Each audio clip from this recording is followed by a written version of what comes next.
Do you recognize yourself here? You feel everything deeply. You may notice things that other people don't, and your mind may struggle to switch off.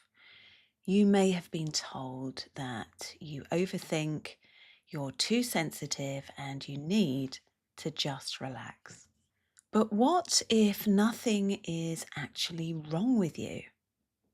Hi, I'm Delyth, and the work I do with women is about returning you to your more natural state where your mind isn't constantly overworking, you feel safe in your body, so you can begin to feel more like yourself again. So, I read recently about highly sensitive people, and as I was reading it, I thought, that is me. Not just now, but for years, decades as a child. Highly sensitive people, HSPs, are people like this. They see the world in patterns. They connect things really quickly. They feel more and they think more.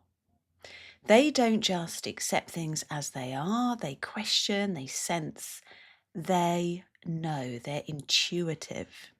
They are creative. And often they spent a lot of time alone growing up, feeling different, maybe feeling like they didn't belong, but not really understanding why.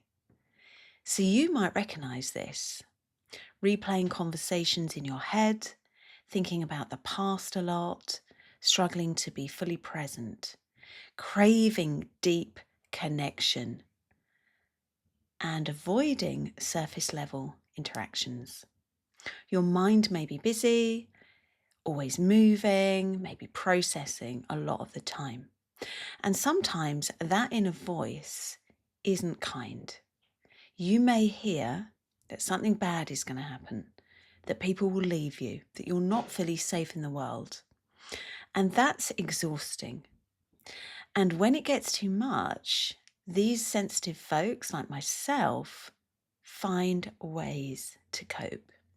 And that may look like alcohol, distractions, stimulation, even relationships or connection can be used in a certain way. And I used all of these things.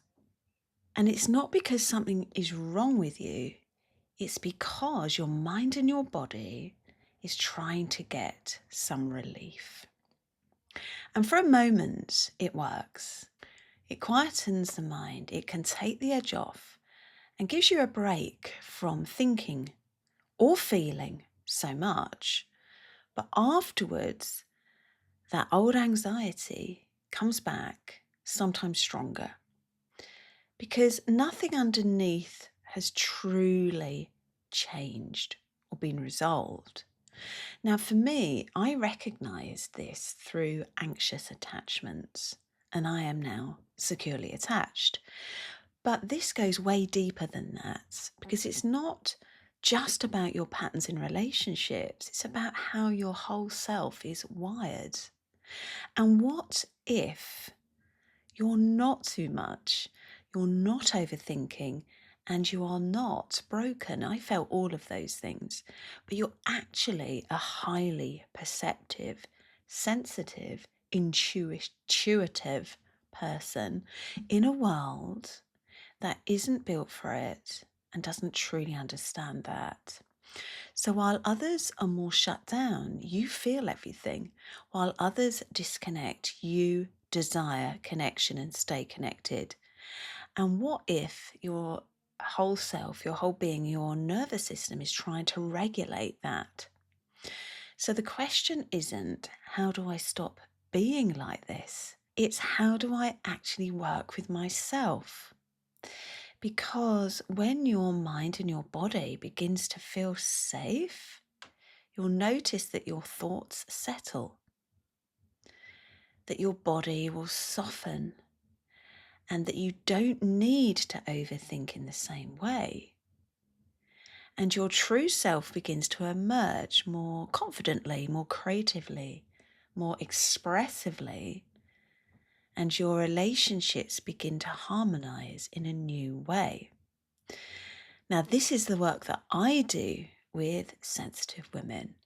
We work with the body, we work with the nervous system and the deeper patterns underneath, so that something can actually change, not just be understood, because understanding isn't the same as change. So, what if there is actually nothing wrong with you?